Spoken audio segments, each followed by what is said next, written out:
El campo eléctrico de una región del espacio viene definido por sus componentes E sub x igual a cx al cuadrado, E sub y igual a 0 y E sub z igual a 0. Hallar a el flujo que atraviesa la superficie del elemento cúbico de la figura. B. ¿Cuál es la carga neta dentro del elemento? Acá vemos dibujado un sistema de coordenadas de 3 dimensiones, X, Y y Z. Aquí se visualiza una de las caras del cubo del lado A. Se presenta otra cara del cubo ubicada a una distancia A de la primera cara. Vale destacar lo siguiente. La primera cara se encuentra ubicada en X igual 0. Pero esta segunda cara se encuentra ubicada en X igual A. Ahora vemos dibujadas las dos caras laterales del cubo. Esta cara de la izquierda se encuentra ubicada en Y igual 0. Y la cara de la derecha se encuentra ubicada en Y igual A, ya que se encuentra a una distancia A de la cara de la izquierda. Ahora visualicemos las caras interior y superior del cubo. La cara inferior se encuentra ubicada en Z igual 0. Y a una altura A se encuentra ubicada la cara superior. Y su ubicación es de Z igual A. Conocer estos planos es muy importante. Ok. Sabiendo esto, dibujemos el cubo completo. Recordemos que el cubo es aquel que tiene todos sus lados iguales. Todas sus aristas, en este caso, valen A. En el problema conocemos el campo eléctrico que tiene esta forma. La componente en X, la componente en Y y la componente en Z.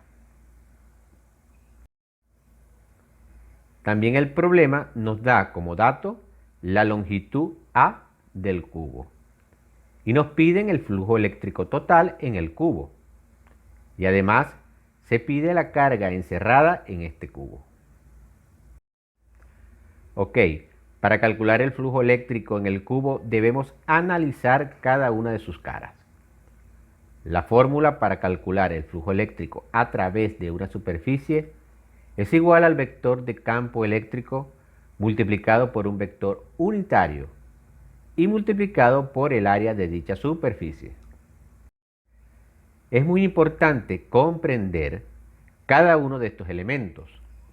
El campo eléctrico es simplemente un vector. Obtener el área de una cara del cubo es sencillo, porque el área de una cara es simplemente el área de un cuadrado, es decir, A por A. Pero, ¿qué significa este vector? Este vector siempre será un vector unitario perpendicular al área donde se desea obtener el flujo eléctrico. Comencemos a analizar las caras 1 y 2. La cara 1 es la cara que está enfrente y la cara 2 es la cara que está atrás. En la cara 1 tenemos un vector unitario perpendicular que va paralelo en la dirección de x positivo, es decir, el vector y. Y en la cara 2 tenemos un vector unitario perpendicular que va paralelo en la dirección de x negativo, es decir, el vector unitario menos y. Recordemos que los vectores unitarios en los ejes de coordenadas son, para x es y, para y es j y para el eje z es k. Y sus coordenadas son las siguientes. Para y tenemos 1, 0, 0. Para j, 0, 1, 0. Y para acá es 0,01.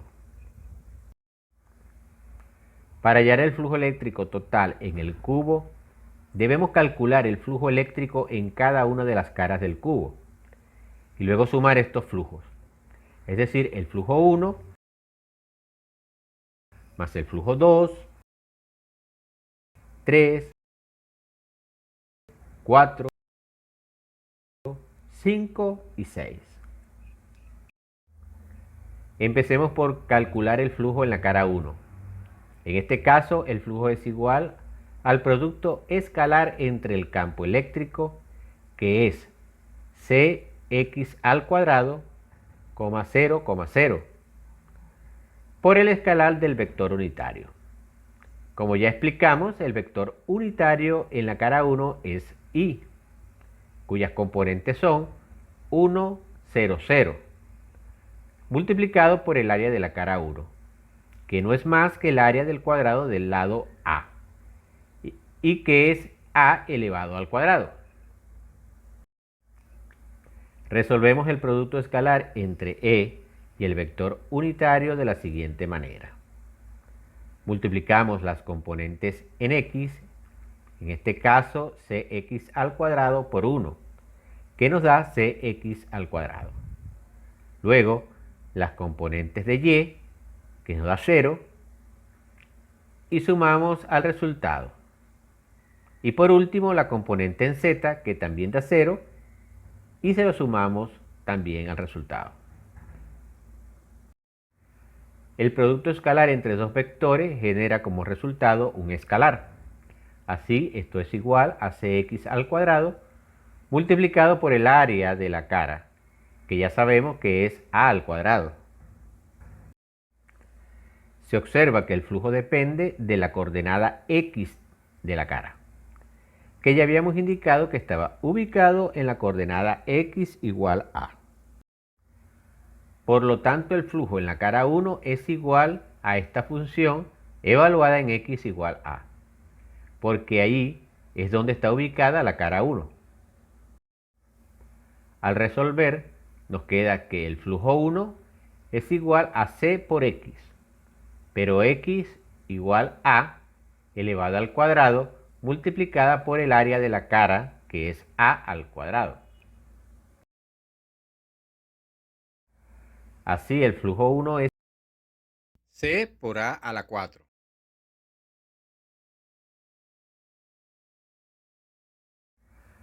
Calculemos ahora el flujo eléctrico para la cara 2.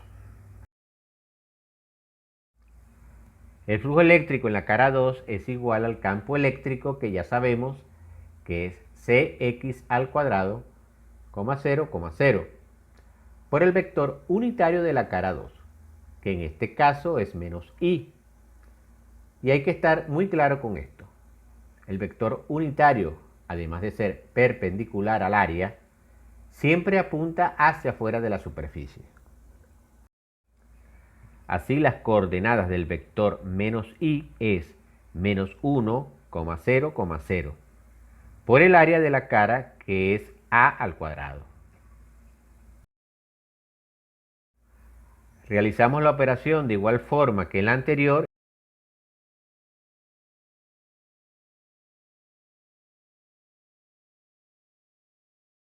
y nos queda que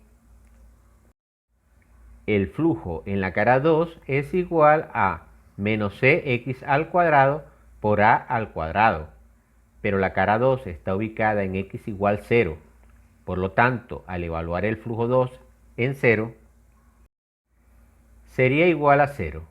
Por lo tanto, el flujo en la cara 2 es nulo.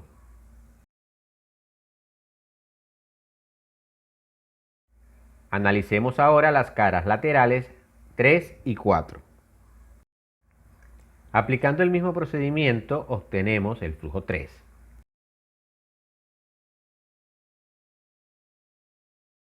En este caso, el vector unitario es J. Sus coordenadas son 0, 1, 0.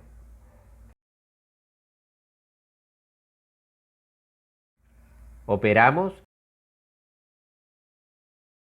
y nos queda que el flujo 3 también es nulo. Para el flujo en la cara 4 tenemos lo siguiente. Aquí el vector unitario es menos j y sus coordenadas son 0, menos 1, 0.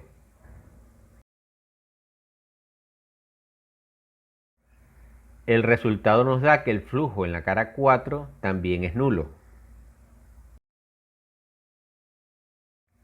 Por último, analicemos las dos caras restantes, 5 y 6. Calculemos el flujo como lo hemos venido haciendo en cada una de las caras.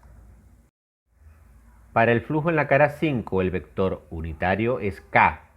Sus coordenadas son 0, 0, 1. Al resolver, nos queda que el flujo en la cara 5 es igual a 0 y por lo tanto es nulo en esta cara del cubo. Finalicemos con el flujo en la cara 6. Aquí el vector unitario es menos k y sus coordenadas son 0, 0, menos 1. Al resolver, nos queda que el flujo en la cara 6 es igual a 0 y por lo tanto también es nulo en esta cara del cubo. Como ya hemos calculado el flujo en cada cara, procedemos a calcular el flujo total. Por consiguiente, el flujo eléctrico total en el cubo será la sumatoria de todos los flujos calculados. Así tenemos que el flujo total es igual al flujo 1 más el flujo 2, que es 0, más el flujo 3, que es 0, más el flujo 4, que es 0, más el flujo 5, también 0, y por último el flujo 6, que también es 0. Podemos observar que estas 5 caras no contribuyen al flujo total, y el flujo eléctrico total es igual a C por A a la 4. Y este es el flujo total debido al campo eléctrico dado. Y es la respuesta a la pregunta A. Ahora vamos a dar respuesta a la pregunta B. Aquí nos piden el valor de la cara encerrada en el cubo, la carga interna que llamaremos Q interior. Para calcularla haremos uso de la ley de Gauss, que nos dice que el flujo eléctrico total encerrado en una superficie, en este caso el cubo, debe ser igual a la carga en su interior dividido entre epsilon sub 0.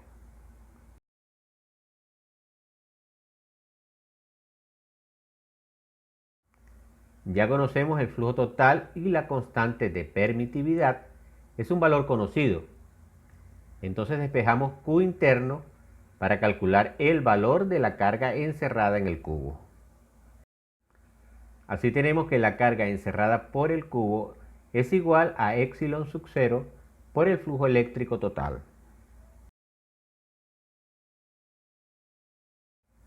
Sustituyendo los valores, obtenemos que la carga encerrada en el cubo es igual a epsilon sub 0 por C por A a la 4. y esta es la carga neta dentro del cubo y la respuesta de la pregunta B.